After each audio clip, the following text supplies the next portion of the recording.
Welcome to The Explainer. Today, we're taking a look at the invisible architecture that, well, basically shapes our digital lives. We're going to explore a tech company that has pretty much mastered the art of holding our attention, and will uncover the really profound consequences for the people who build these systems, and of course, for all of us who live inside them. So let's just start with a number. This number really sets the scale of what we're talking about. This is the daily currency of a company called Halo. Over 8 billion minutes of human attention. Captured, quantified, it's a staggering figure, and it represents the company's one core mission, to become the very backbone of our digital lives.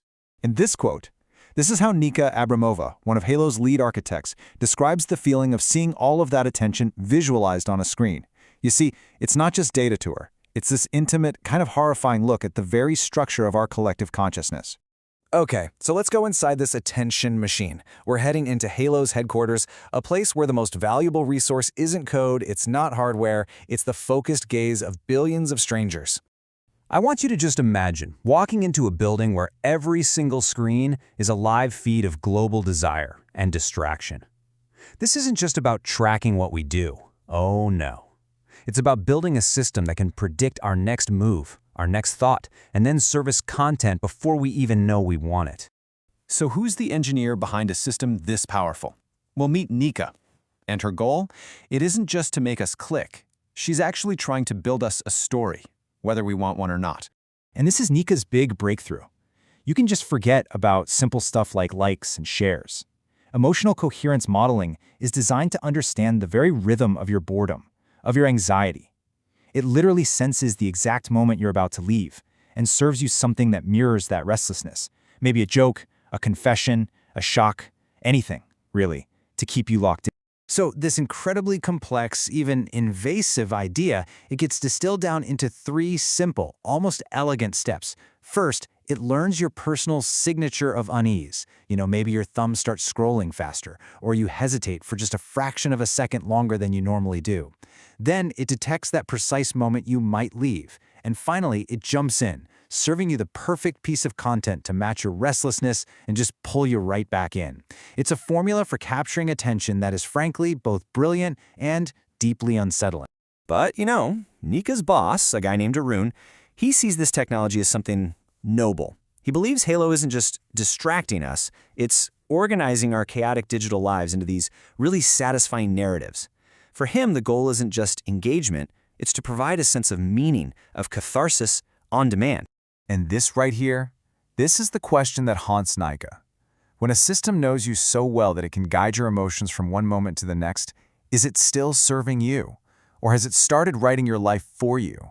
Because for every elegant line of code, there is a human consequence.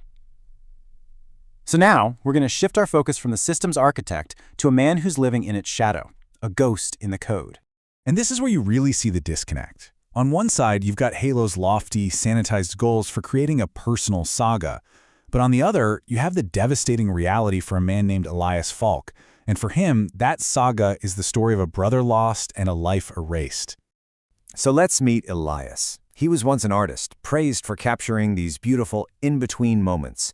Now his own work is buried online, and he's completely haunted by the memory of his brother Jonas, who was consumed by the very same platforms. And what's so chilling is that you can see the cold, automated logic that led to this tragedy. The system didn't intend to cause harm. It just saw engagement, optimized for it, and then it made a critical error, mislabeling dangerous content as helpful. For Jonas, that clerical error was fatal. But here's the thing, not everyone is just a user or a victim. Some people are fighting back, using the system's own tools to expose its flaws. This brings us to Maya. She's an artist and an activist who literally weaponizes the tools of surveillance capitalism. She doesn't just protest, she hijacks the system's logic to make us see how it sees us. And the best part? She often gets sponsored by the very companies she's critiquing. What's so fascinating is that Maya's work finds meaning in what the algorithm considers totally useless. While Halo is obsessed with tracking every little spike of emotion and engagement, she celebrates the quiet, unmonetizable moments of, well, nothing happening.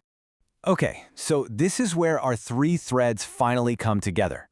Nika, the architect, Elias, the ghost, and Maya, the critic. Their separate paths are about to intersect in a space where the system, just for a moment, fails. So to understand what exactly they were replacing, Halo ran this little experiment. They secretly jammed the cell signal in their own elevators. The reactions? Pretty predictable. Panic, awkwardness, jokes. But one person, a delivery driver, he stood out. It was Elias. He didn't panic at all. He just closed his eyes and existed in the quiet. And then, in this moment of pure chance, the architect of the entire system and one of its unintended victims, they meet as complete strangers. Nika observes Elias in that elevator experiment, and they later speak at Maya's art show, neither of them having any idea about the invisible code that binds their lives together. At that art show, Elias perfectly, just perfectly, articulates the central theme. He says the most interesting thing a surveillance camera can capture isn't a crime or some big drama, but the quiet, normal moments it records by mistake. The bug, he suggests, is actually the feature. The blind spot has better light. And this leaves Nika, and really it leaves all of us, with a final, maybe unanswerable question. After watching people react to losing signal, and after her brief encounter with Elias, she finds herself wondering about the value of the pause, the silence, the moments that defy any kind of measurement. In a world that's obsessed with capturing every second of our attention, what is the metric for simply being present? And what do we lose when we forget to even look for it?